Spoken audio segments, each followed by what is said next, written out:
My grandfather had a grocery, and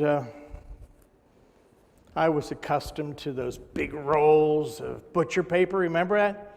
And he had a brown craft paper for other things.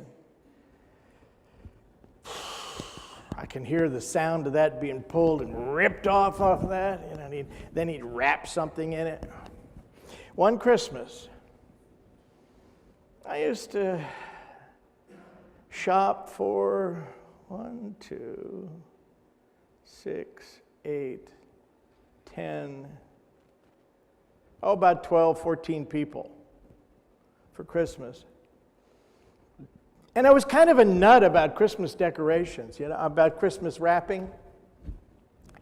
I would buy really nice paper and ribbon, and I'd work at making fancy bows and maybe even multiple size bows on a package. One year it was rich, glossy purple paper, shiny purple paper, deep purple, about the color of that purple on your shirt, bud. And pearl white satin ribbon. I thought it was gorgeous. Another year I did this brilliant white pearlescent paper with black ribbon.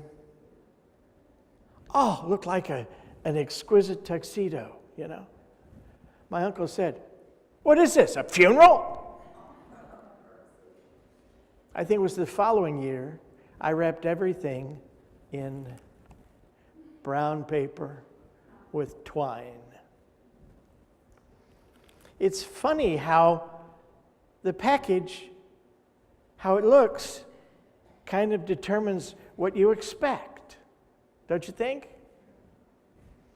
Those packages that I went to all that trouble with, the beautiful ribbon and the beautiful paper, most of them liked it, except my uncle for the black and white, but that's all right.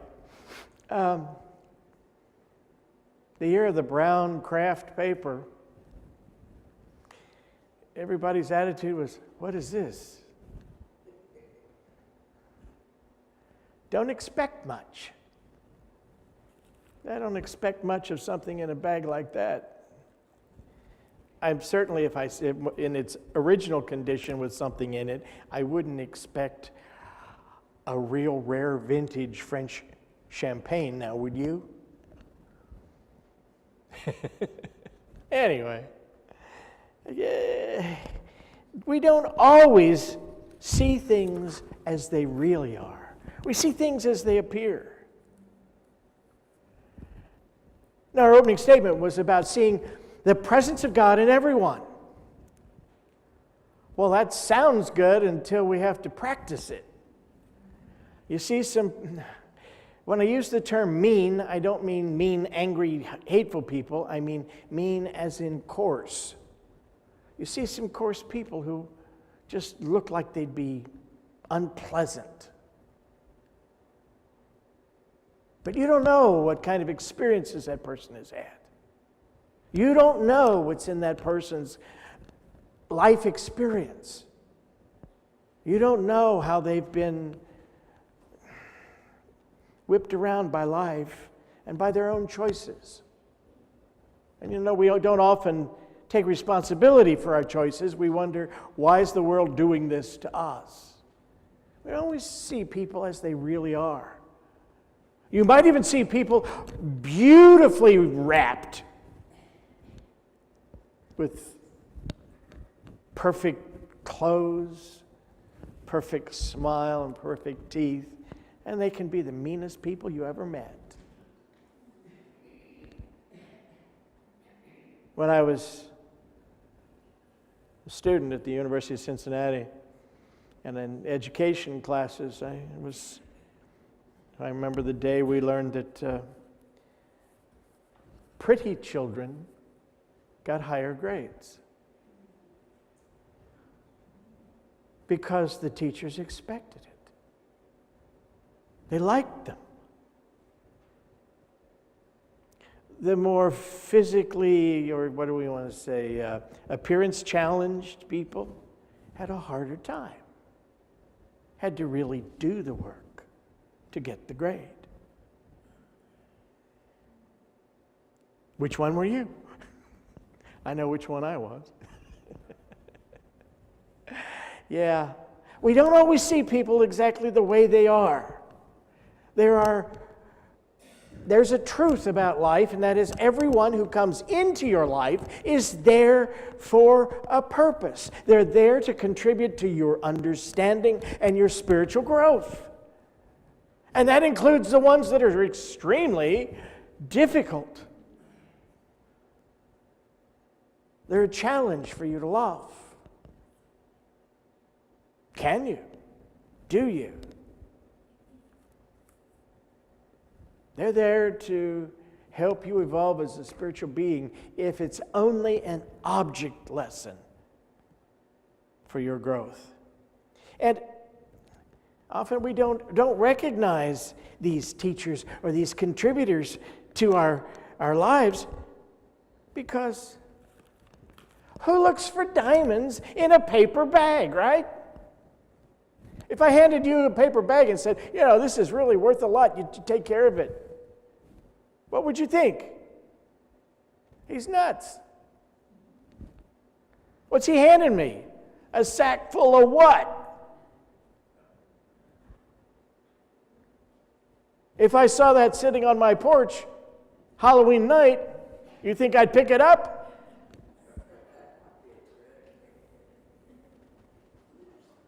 And I could just be missing a diamond. In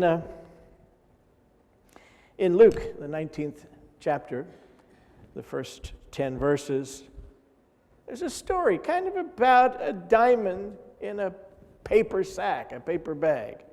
You've got it on the back of your bulletin. I didn't put it on the screen because it would be too many pages and I didn't want to do that. If you want to look at it, we can read it. He entered Jericho and was passing through, and there was a man named Zacchaeus. He was a chief tax collector. We know we love them, right? Oh, enrich, it says. And he sought to see who Jesus was, but could not on account of the crowd, because he was small of stature. He was a short guy. Some would say, a little man. So he ran on ahead and climbed up into a sycamore tree to see him, for he was to pass that way. And when Jesus came to the place, he looked up and said to him, Zacchaeus, how did he know? How did Jesus know? One, he was there, and two, how did he know his name? Kind of shows you Jesus was in touch with higher levels of mind that he knew. Ed Rabel used to teach that Jesus Christ could touch that realm of mind that has the record of everyone's lives. Zacchaeus, make haste and come down, for I must stay at your house today. How about that? There's this short little tax collector. Everybody despises the guy. Because in those days, the tax collectors would collect tax for the ruler, and they would add a little for themselves, and they'd keep the surplus, and they'd get rich doing that, and they were hated for doing that. Jesus not only knows his name, but he calls him to himself, and he says, I'm going to stay. I must stay at your house today. So he made haste and came down and received him joyfully. Zacchaeus received Jesus joyfully. That's a good sign, don't you think? What somebody might say, this mean little tax collector, he's recognizing something very special. And when they saw it, they all murmured. This is the crowds. He has gone in to be the guest of a man who is a sinner. And Zacchaeus stood and said to the Lord, Behold, Lord, the half of my goods I give to the poor. And if I've defrauded anyone of anything, I restore it fourfold. He's making a vow. He's already changed. He's already seeing things and life differently. And if I've defrauded anyone of anything, I restore it fourfold. And Jesus said to him, Today salvation has come to this house, since he also is a son of Abraham. Son of Abraham.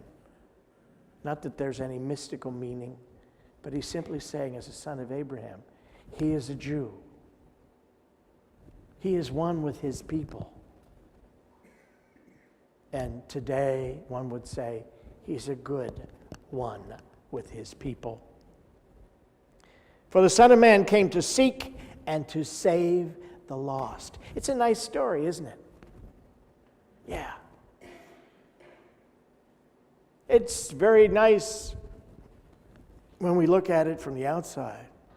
But I like to turn the thing inside out. And if we turn it inside out, Zacchaeus, it represents us. Us who have fallen short.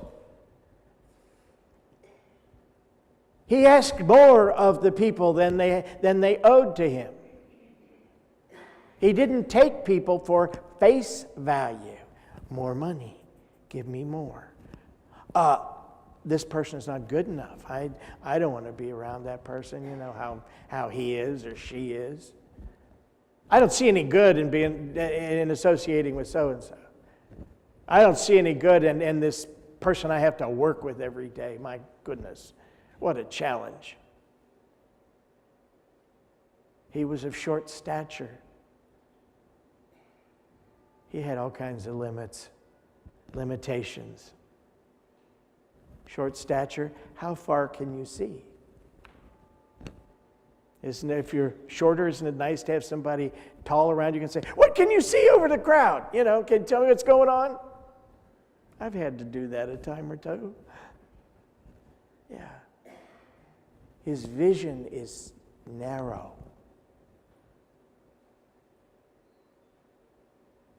But something happens. He makes a decision.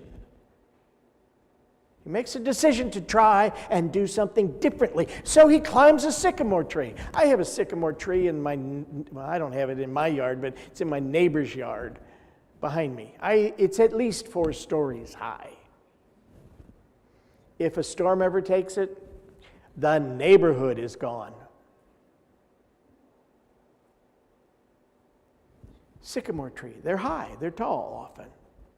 He's up in the sycamore tree. A higher point of view.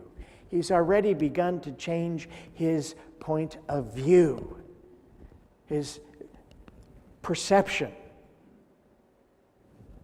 Now, he's looking for what? The Christ. Jesus Christ, right? Think of you when you're looking at somebody and you're looking from a higher point of view, you're beginning to hunt for that divinity within them and see them differently. And what happens? The Christ in that person comes out to you. And that Christ within you says, I must dwell in your consciousness now, tonight. Now that you know I am here, I do dwell in your consciousness. And you begin to see people differently. You begin to change your attitude. If there's anybody I've defrauded, I restore to them 4 times over. That's a pretty good deal, isn't it? It's about beginning to see through the paper bag, through the brown paper, to see something inside. I remember back in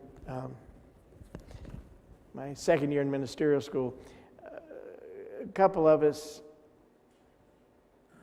helped facilitate a meeting at Truman East Hospital.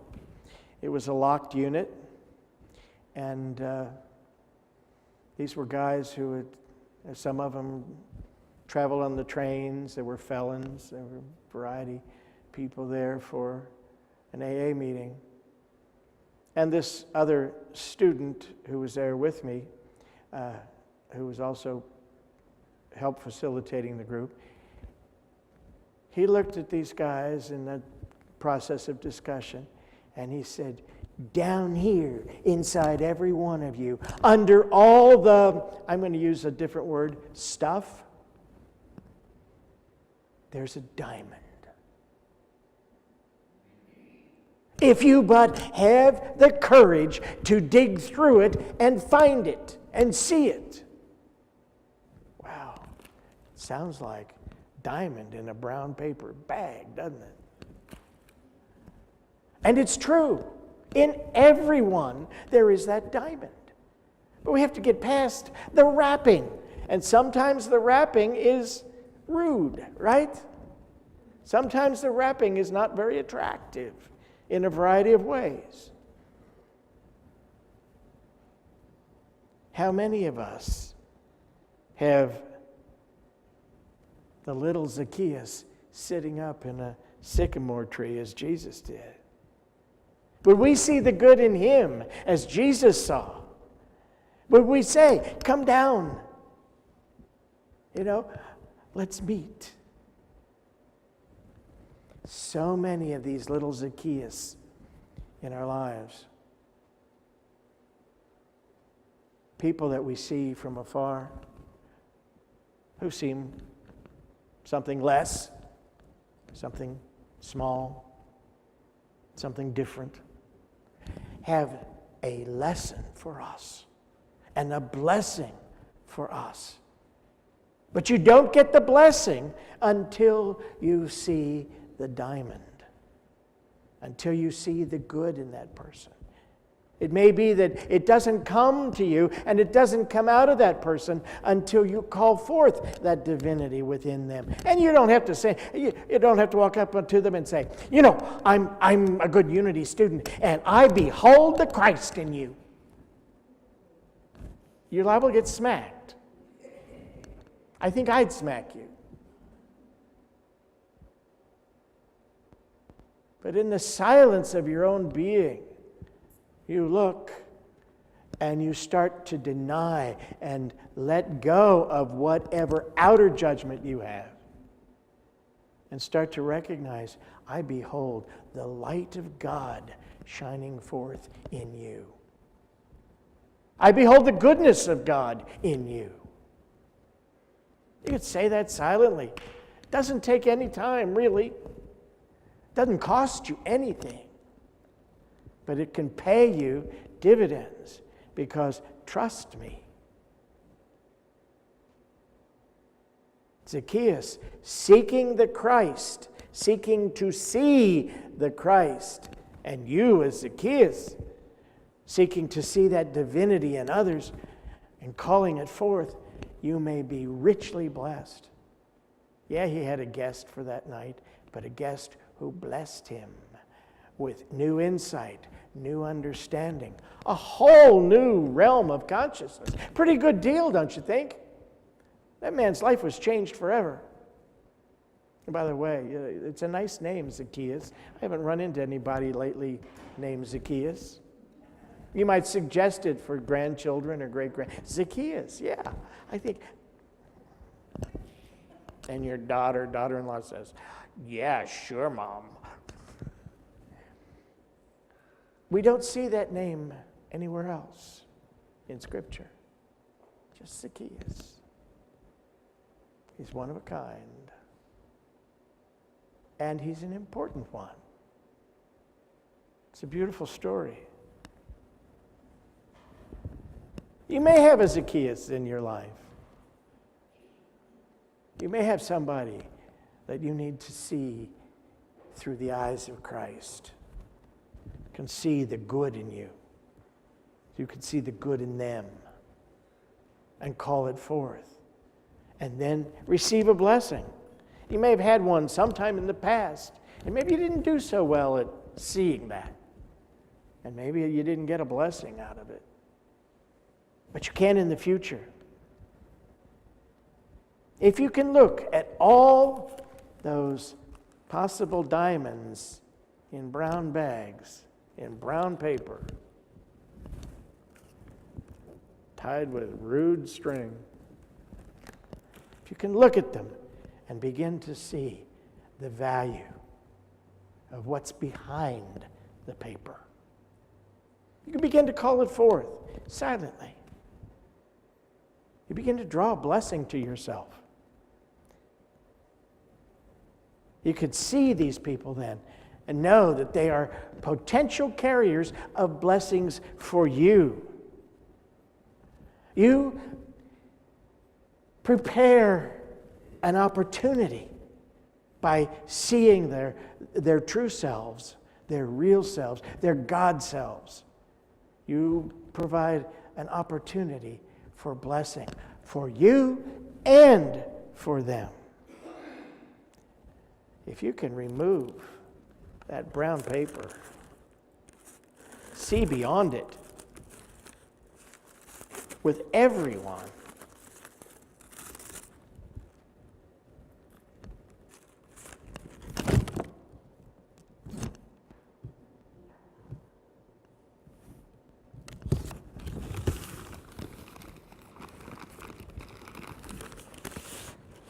Mogan 2020?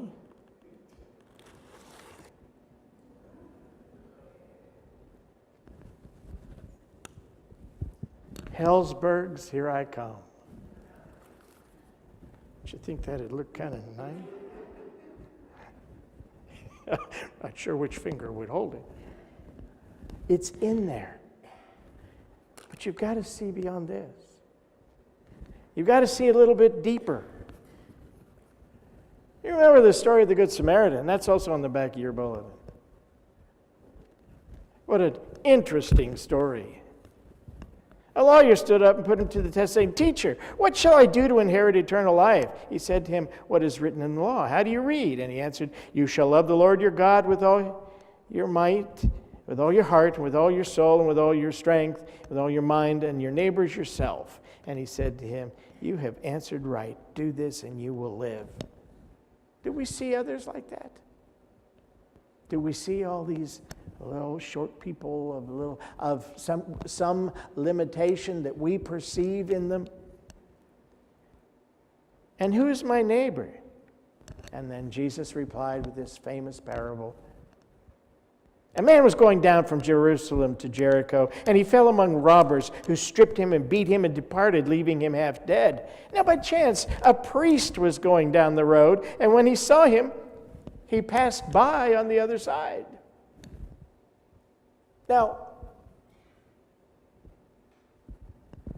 the wounded individual would have expected, it was a Jew as well, would have expected the priest to help him. Didn't happen. And when he saw him, he passed by on the other side. So likewise, a Levite, when he came to the place and saw him, passed by on the other side. Boy, seems like all the traffic's going to the other side. But a Samaritan, as he journeyed, came to where he was. There had been a long-standing feud between the Samaritans and the Jews, and over religion early on. So they were not well liked. So here's one who would have been looked down upon. The Samaritan comes along. He came to where he was, and when he saw him, he had compassion and went to him and bound up his wounds, pouring on oil and wine. Then he set him on his own beast and brought him to an inn and took care of him. And the next day he took out 2 denarii and gave them to the innkeeper, saying, "Take care of him. Whatsoever more you spend, I will repay you when I come back." Which of these 3 do you think proved neighbor to the man who fell among the robbers? The lawyer said, the one who showed mercy on him. And Jesus said to him, "Go and do likewise."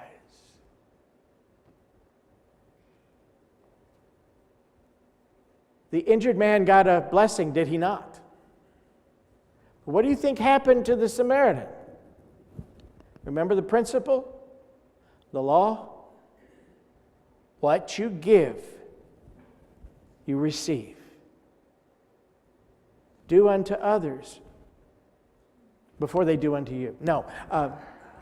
Do unto others as you would have them do to you. Why? Because when you do, you're also going to receive good. Do you understand? At what you give, you shall receive. So, we see a lot of these in our lives, and there can be a lot of good stuff for us in these brown paper bags. Brown paper that looks so plain and unimportant, and we readily throw them away without any thought. But if you look for the Christ in these brown paper bags and find this, the diamond that is God's very own Spirit implanted within everyone, you call forth an opportunity for blessing for you.